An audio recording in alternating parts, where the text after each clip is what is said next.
other than yourself.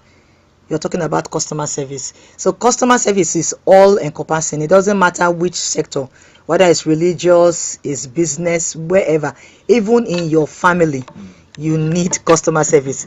Because if you don't give proper attention to your family, you're not going to have the right responses you actually need in your family. So even the husband and wife, the children, we all need customer service. All right. So do you want me to talk about my experience? Talk about your experience. Yes. Okay, over the years, working as a customer service officer was not funny. But I had a very beautiful experience. I worked so much that sometimes customers come into the bank, and if they don't see farmer, they are ready to walk away.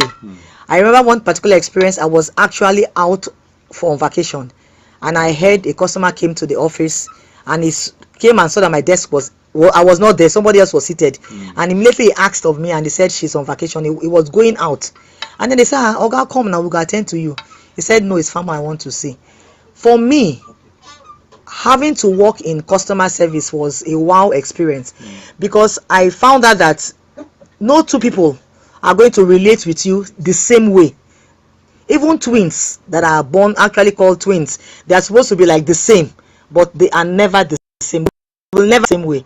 So I never have two customers behave the same way. You can be sitting down and attending to one customer.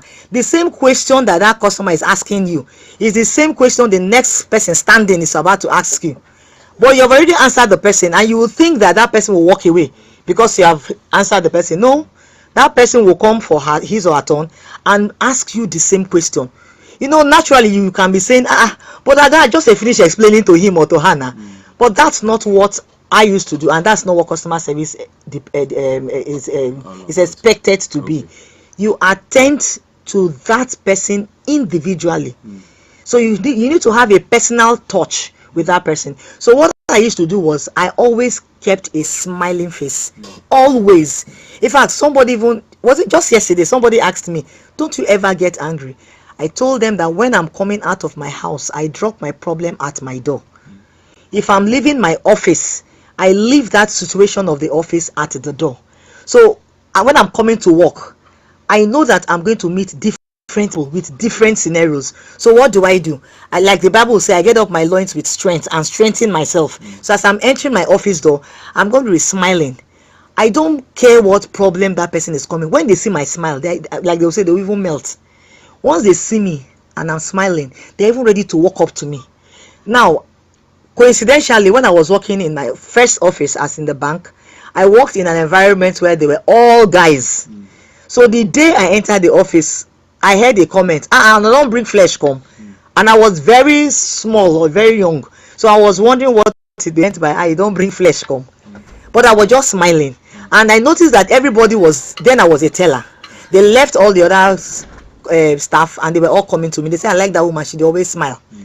And I use that smile to captivate them. No matter how angry anybody can be, once they see my smile, they want me to attend to them, even if I'm not going to give them the answer. But first thing was my smile. I was always smiling. And like they always say, it takes just 12 muscles to smile. But like I think about 113, thereabouts, for you to frown. So I think 12 muscles is easier. So for me, smiling was like my weapon. I was always smiling because maybe I grew up as a Christian, as a child of God, and I knew that I cannot carry all the problems of this world on my head.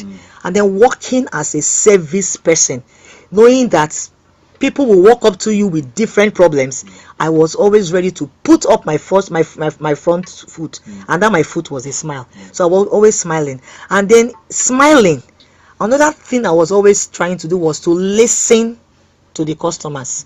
Now, like I was giving an example, two people might be asking for the same thing, but it might be different scenarios. Let me give a very simple example that is common even to today. Madam, I transfer money, the system debits my account, the person no get the money. Do you understand? Now there are different scenarios. Some people don't remember what happens at the time they are trying to, let me use the example, they are using their ATM, because that one is being taken care of by the customer service. On the next working day, a customer walks into the banking hall and complains that I used my ATM card, I tried to make a withdrawal, the system debited me but it did not pay me. Now there are different, the customer, the user might not know, but when you're trying to use your ATM at that point, if there is a light power failure at that time, the system has recognized that you have put your money, your account, the amount you want to take. The system will first hold the money. So that's the debit. So the system does not want a situation where you will get the money and your account is not debited. So the system, which is like an inter switch, will first suspend your money. It doesn't mean that we are saying that you got the money, but fine, the layman knows that my account was debited, I didn't get for my money. So there was a power failure at that point. That thing, the transaction has been suspended. It hangs. That's what we call it. But for some reasons, if it was not concluded, it will reverse immediately. That's what it's supposed to be. Now you can, maybe somebody standing before you and first already complained that I had this debit, I didn't get my money. The other person coming for the same complaint, they might not be the same. Maybe that first person is ATM debit. The other person can be is doing a transfer. So doing a transfer to another account and then withdrawing money are not the same thing. Some people on their own mistakenly put, if we have a keyboard now in front of us, if you look at number 7 and 8, they are very close. So instead of touching number 7, you can mistakenly touch number 8. In your mind, you have pressed the right number. What if you touch the wrong number and then the money has gotten to the wrong person? So when you get to the bank, for me, I don't frown at anybody's complaint. I receive every person's complaint uniquely. I take your complaint. If there's a form for you to fill, I fill them. And with that, I've really had any customer walk in front of me and go away angrily. Like the pastor that I serve under, Pastor George, who is my father, he will always say that you cannot have an experience with somebody and then the person goes back without having a response or an answer. Even if the person's problem is not solved, let the person go back home happy. So that is the kind of way I've worked all my life in the customer service with my customer service experience, and it has always been very, very good. People always want to come back to meet me. Okay, just based on what you said about customers insisting they want to see you and the way you smile, they like you to attend to them personally and all that, I would like to ask, what's the relationship between customer service and personal branding? Because you branded yourself in a particular way and that attracts people to you. What's the relationship between customer service and personal branding? Now, for that, you know that personal branding, if you're working for an organization, you know that you have to portray the brand of that organization. Now, for my person, I'm representing the organization. But because I'm also a Christian, I must portray myself as a follower of Christ wherever I find myself. Now, one peculiar thing that I was always doing, knowing that sometimes that smile can even affect my own personality. When it comes to that point, there is something we teach when we talk about customer service. We always say you must give this hand length. So no customer at any time should go beyond the extension of your hand. So it depends on what distance you have for the measurement of your hand, how God created you. So for my person, I know that what I'm selling is not myself. I'm selling the organization, because sometimes they don't remember you. What they are calling is your organization name. So for now I'm in Gateway. What they'll be calling is Gateway. Or they'll be calling Bethesda. They're not calling your name as a person. They are calling the brand. So what I was selling then, or what you should be selling, it's not just yourself, it's the organization. But you know that when you're coming to an organization, it's not the machines, it's the person. So that's the personality and the customer service. You as a person, you must be able to sell that organization so that at any point in time when they come, they're able to match your service you're rendering and the organization. They'll go out and ring or sing the praise of that organization. Okay. You are a teacher, and today there are a lot of small business owners who are watching this show. I want you to take your time and explain some of those key vital lessons, principles that small business owners need to know about customer service. Because you have worked with big organizations like the banks. They take customer service. Some of them even do mystery shopping and all of that to ensure that their standard and all of that are maintained. But small businesses, to a large extent, people take these things for granted. They don't know that it goes a long way to make or break a business. So take your time. What are those vital things entrepreneurs and small business owners should know about customer service and how they can implement it in their small businesses? Okay, thank you so much. I'll have to, like you said, I'll take my time to spell out some of the things. So if you're taking note, you might just have to write down or take a note of these points I'm going to give. One of the things I wrote down is personalized attention. Now, when you're dealing with a customer, don't just generalize. Organa, you are the talk to. You don't do that. If you know the person by name, first time you might not know the person, but we know that customer service starts from the very first time you're interacting with a person. But when a person comes to you, try and be personalized. Know that person. In Africa, I know that people like to be called by their titles. Yes. Chief, Alhaji, pastor, minister. So if you know the person's title, address the person as such. The person will be welcomed. I used to hear that the north, if you're not dressed like a Muslim, they will not attend. The Alhajis will not attend to you. I remember one time we went to a customer's shop. Because we were women, the man refused to talk to us. When we now realized that he was a Muslim and he was particular about his religion, we had to push forward somebody that was a Muslim to talk to him. That opened the door. So you need to recognize people's personality. You cannot avoid that in Nigerian business. So recognize the person's personality. Who is this person? Is he a chief? Is he a high class chief? There are some people when you call them just chief, you have to recognize them as high class chief. I also worked in a school environment in the bank. Who are professors? You dare not call them doctors. You need to know that they are profs. You need to have that personal touch. As he's coming, prof, good morning. The person feels welcomed, that this person knows who I am. Do you understand? So that personal touch must be there in your business. Recognize the person's personality. Don't just generalize. Just say, Mr. Customer, welcome. Oh, no. Mr. Promise, welcome. Thank you. How was your day? Customers are ready and are happy with that personal attention for them. Another thing I want to talk about is consistency. If you have a car, if you're a mechanic, let me be addressing the business owners. If you are a mechanic and this comes to your shop for you to fix the car, make sure that you are consistent in that service. Not today, you walk this car like this, Mr. B, or the first person you attend to goes to introduce his friend to your business. And the person comes and is complaining bitterly. Why did you introduce me to that kind of mechanic? The man has spoiled my car. You need to be consistent. Let me give a simple example, like people who measure food items. A 1 cup of gari. You know, if you go to the market to buy things, they have different types of cup. Let me give an example, like let me say egusi, because I'm a woman. You want to measure egusi, they have a cup that is normal cup. They have another cup that have dented, that is not longer the size. No. Tell them, sell the cup you're selling, except for the pricing. That's fine. But if your 1 cup is 1 cup, let your 1 cup be 1 cup you sold to Auntie Famo be the same cup you send to Sister Charity, so that when we go home, as we pour our egusi, we will not be saying, I bought from the same woman, now how come our measurements are not the same? So in everything you're doing, you need to be consistent. The second thing you need to do is to have a clear communication.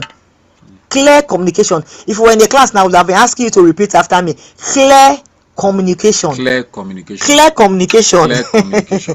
Please be clear in whatever you're saying. Don't I want people to assume what you have said. Be clear in what you're saying. Don't think that they will be assuming what she said and what she didn't say. If you buy some products that have manufacturing dates and expiration, be particular about that. You'll find out that in some products the thing is already cleaning and wiping off. If you sell products that have dates, please ensure that those dates are clear. Let people not be reading and assuming. And don't try and be deceptive. If you know our Coca-Cola brand, if you want to mimic Coca-Cola, don't go and write your own Coca-Cola. Don't do that. Give your own products your own name. Let them know that this is my product. Be very, very clear. Another thing we can do in our small businesses is to try to go the extra mile. Sometimes you might be explaining something to somebody. Some people hear only what they read, only what they are seeing. So as you're explaining it, you can go the extra mile by taking small piece of paper and write it down. Some people want to call their phone number, their details to you, and they just go 003673505. Don't allow the people to be saying, madam, you say waiting now 05 you call, I've been at 15 you call. You can take a little piece of paper, just cut little papers and keep by your desk. Depends on how your environment is. We're talking about an office now for a business person. Have small papers by your side that you can use to write notes. So as you're calling that number, as you're giving that details, you can put it down on a paper. That way, the person will always remember. Another thing I want to mention is feedback. Okay. Feedback is very important. Some people feel like when they have done you service, they have done you, in fact, in their own mind, they have done you well. So you should not even be questioning what they have done. Some people say you want to question my authority, or you think I'm not doing the right thing. No. Be open to receive feedbacks and comments. Allow people to respond to how your service had been. Like I said, it doesn't matter where. People will always have repeat businesses if they are satisfied with products. How do we get regular customers in the market? As big as the market is, I give people an example. I tell them, in the market, people who sell tomatoes, they're always sitting on the same line. How come you have people that are their customers? What special thing do they render? That tomatoes woman, that pepper seller, she might be smiling more. You understand? She might be having eye contact. I'm going to talk about that one later. But she might be asking, but that tomatoes will carry grass. I have to say, see, it's not part of her business. It's not even her job. She will just be asking you, madam, that tomatoes even red, it thick. I know say now then they use cucumber, they augment as tomatoes don't cost to. But madam, no worry. This my tomatoes, I select them well. All of them are strong one. As you're telling them that, they will be the one to even come by next and say, madam, that tomatoes will give me a correct one. I hope you get that kind of tomatoes again. Allow people to give you feedback. Don't say, hey, madam, I beg, I don't want your complaint. Your mouth no can spoil my business. Even when you think you have done the right thing, sometimes you can have a defect. Do you know that you can buy something and put in your bag and go back home and get something different? That's true. You can be serving 2 or more customers at the same time, and instead of giving a particular person's business product to customer A, you might mistakenly put customer's A's business product into customer B's bag, and the customer comes back to you. You don't need to shout. I know that there are people can be actually deceptive, but if there are feedbacks, if a customer comes back to you and say, madam, you gave me the wrong market, maybe I asked for 2 cups and you mistakenly gave me 1, please be ready to give the person the 2 and pray that the person you mistakenly gave 2 cups for 1 cup will surely return it to you. Then I was talking about eye contact. Yes. You need to have eye contact. Have eye contact. When you're talking to your customer, don't look away. Look at the person. I'm not wearing glasses, but if I'm not wearing glasses, even when I'm wearing glasses, I still make sure that inside my lenses, I'm seeing the person I'm talking to. Make sure you look at the person. As you're talking to the person knows you're giving the person attention. We're talking about attention, but I'm using the simple word eye contact so that you will always remember. Have eye contact. Don't be serving a customer and look away. For us who are also singers, we have been trained that when you're talking to somebody, some people can be saying they are shy. Man, if you want to do good business, there's nothing like shyness. So yes, you have to throw shyness under the table. You open your eyes wide. Pastor George will tell us that if you cannot have red eye, shine your eyes, society, or shine your eye, you're smiling. But I come and buy my tomatoes ready, they sweet, it go make your husband like you more. Open your eyes and be shining your eyes. When you're looking at the person and talking, the person knows that you have the person at heart. You're not being distracted, and you can actually have eye contact with each person. In the banking sector, some people are attending to you, their eyes are on their computer, they are typing. For some of us that know this thing as customer service, we will tell you, excuse me, please, can you look at me? Yes. Can you give me your attention? The truth is that if somebody is not looking at you, I don't think the person is actually hearing you. For me as a person, if I'm not seeing the preacher even preach, I'm not even hearing. Maybe it's because of my training. If I'm in church, I can't even sit at the back. I have to sit in front so that I can see who I'm listening to. So I want to see the person. I see the person before I even hear the person, or I hear with my eyes. So eye contact is a very vital part of customer service. Finally, okay, 2 more things I'm going to talk about. You have to be knowledgeable. Know what you're selling. there's a statement that people use, say, no who no road, follow who no road. If you don't know about that product, you go suffer. Sometimes I used to ask, I'm using tomatoes because they're perishable good. I used to ask people who sell perishable goods, how do you preserve it? Me, he has introduced me that I used to work in the bank, I work in the hospital at the moment. I sell crayfish, I sell lobolo. I know how to preserve those ones. I have to learn how to preserve them. So you need to be knowledgeable in your business. That business you're doing, there are thousands of people doing that same business. And in this age and time when people have gone digital, people are advertising their products. How many people know what you are selling? You need to be knowledgeable on the job you're doing in your own small business. Ask questions. We now have AI where you can go and Google and see everything you want to know about your business. So you can go and learn. You don't need to go to a 4-year school, a course program to go and know about your business. You can do a 1-month course. If it's the one that require 1 year, go ahead and have that training. But you must be knowledgeable. You cannot go away from that. Then if you have people you are working with, please train them. They said if you don't train them, you don't blame them. If you don't train them, don't blame them. If you have people that are working under you, ensure to pass them through training. It must not be a very rigorous training. Just tell them the things. There are some people who will come to the office and they say, madam no, they'll wait for her to come back. Oga no, they around. Or customer wants to buy a product, you carry your phone and call. Oga, somebody wants to buy compressor parts. How much is it? No, you should have a likelihood of this thing costs between 20,000 and 30,000. You can have it even behind the product or on the desk. You can just find something. Use this paper masking tapes that you can write on, and if you don't want the customer to see the price, you can put it just under the shelf where you hang your goods. That way your staff will be able to say, okay, if I sell between 20 and 25,000, Oga no go vex for me.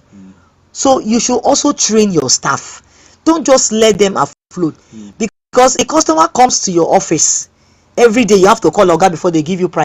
Customers are impatient.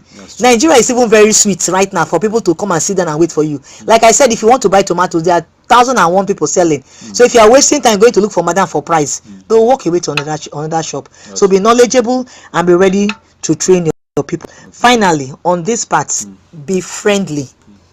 Be friendly. I use the word smile at the very beginning. Be friendly. Problem they finish for Nigeria. As you're solving one problem, another one is coming up. I told you from the beginning that when I'm going out to work, I drop all the issues in my house at the door before I enter my office. As I'm leaving my office, I drop the issues of the office at the door, because I have family to take care of. I have office to take care of. I have church to take care of. These are my major lifestyle: church, office, and family. So if I'm entering my office, I drop family. Once I'm leaving the office, I've dropped church.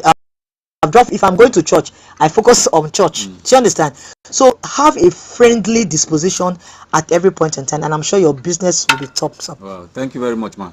Just in 2-3 minutes, you've said a lot about smiling, dropping problems at home and all of that, but especially I also worked with the bank at some point, and there are some customers that are so difficult. No matter how you try to please them, you just can't please them. They'll do everything, in fact, to spoil your day. How do you manage difficult customers like that? Okay. I will tell you about difficult customers. We used to categorize customers in the financial instrument. Do you know there was like I told you, this my smile has really softened a lot of people. I was in a particular branch of one of the banks I worked in, and then a lady came in and was shouting, as in her voice was really loud. One thing I did not mention that I'm going to mention now that you can use in your customer service experience is to take that problematic customer away from the scene. If you're in a place where you can walk away, take that person away from the scene. It's just like in church. If people are shouting and making noise, there are so many parts of a church, no matter how small your church is, provided it is covered. Even if it is a tent, if they are making noise around the choir side, take them to the toilets, take them to the back. Just move them away from the scene of that problem. That's one thing you have to do. So that is what I always do. When somebody is making noise, I just walk naturally. I'll just, if I'm attending to somebody else, I excuse that person I'm talking to, and I walk up to that supposedly noisy customer. We don't call them noise makers at that point. The person is just noisy. The person is aggravated. A particular lady walked into the bank. She did not have any situation or any need to come to the bank to make noise. As I walked to her, I was just smiling. She just said, "Madam, I beg, I don't want your smile." Unfortunately for her, I knew her. So when she saw me, she said, "Oh, why are you here?" I said, "I work here." She said, "Why am I meeting you? I didn't want to meet you here." It will be funny for you to know that that woman had no problem. Do you know why she came to the bank? She was bored at home. So we started talking, and she told me, "Famo, I was bored in the house and I needed to go to the bank where I did not have enough money in my account. I just go to that bank, ask them for my balance. I know that I don't have money. They tell me the balance. I start shouting, who took the money from my account? I was expecting more than this in my account." She knows very well that she doesn't have that kind of money, but she just wanted to ease herself. So sometimes some customers, they don't really have any issues to make noise or to shout in the bank. They just wanted to ease themselves from their own problems. So they come to the bank. So what I do is I take the person away from the scene to distract other people. If I'm downstairs, if you're in a place where, let's use a normal floor, you just walk up to the customer, "Please excuse me, can I see you?" You know, Nigerians, I don't know if it happens abroad, but since I'm a Nigerian, I work here and I've lived here, people prefer when manager is talking to them. Just say, "I want to take you to the manager's office." Okay, that's true. Tell them, I want to take you to the manager's. Hey, madam, we could go manager office. And they follow me and they say that I'm the manager. And they say, "Madam, maybe the manager." I say, "Yes, I'm the manager."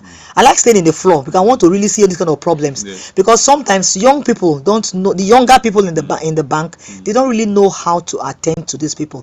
But it's a good thing that we all know how to attend to anybody.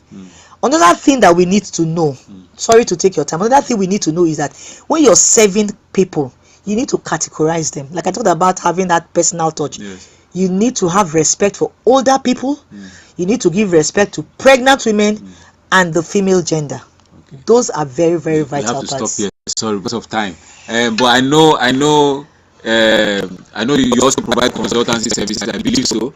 Yes, I do. Okay, so just how do people reach out to you? How do they contact you? Social media, or how do they get to you? Just in case they need your services, maybe training or advice or counseling or. Okay, for now I just give my WhatsApp number. Okay. And then I can give you my email when I know who you are. Okay. For security reasons, I don't give other handles to anybody. Okay. Maybe because of the environment where I worked for a long time. Okay. So I can give out my phone number to them. You can call your phone number. My phone number is 080 Okay. 3673 5015 080 3673 5015. You can introduce yourself, send me a mail, a chat, a text, and just tell me that you listen to my show, and I'll be willing to respond to you. Thank you very much, Mal. We really enjoyed the lecture, I would say, today. I hope everybody who watched gained one thing or the other. Hopefully next week we'll also discuss another very interesting topic. So join us by 2 o'clock next week for another interesting episode. Thank you very much. Thank you so much for having me.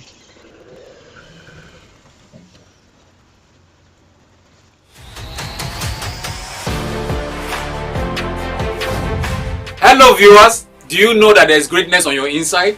Do you know that the greatest oil well is within you? What really matters is your ability to discover, develop and deploy it profitably. Join us every Wednesday from 2 p.m. to 2:30 p.m. on The Oil Within, right here on Life Center Network TV, as we inspire, educate and empower you to be the best that you can be as an entrepreneur. My name is Howard Derek Briggs and I will be your host.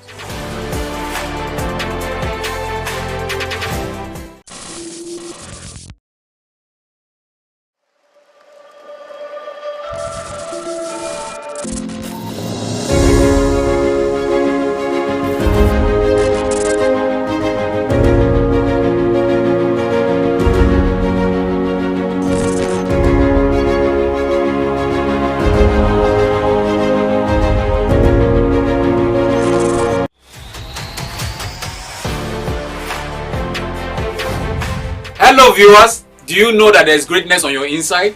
Do you know that the greatest oil well is within you? What really matters is your ability to discover, develop and deploy it profitably.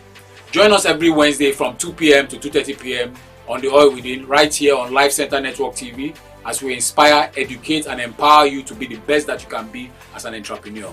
My name is Howard Derek Briggs, and I will be your host.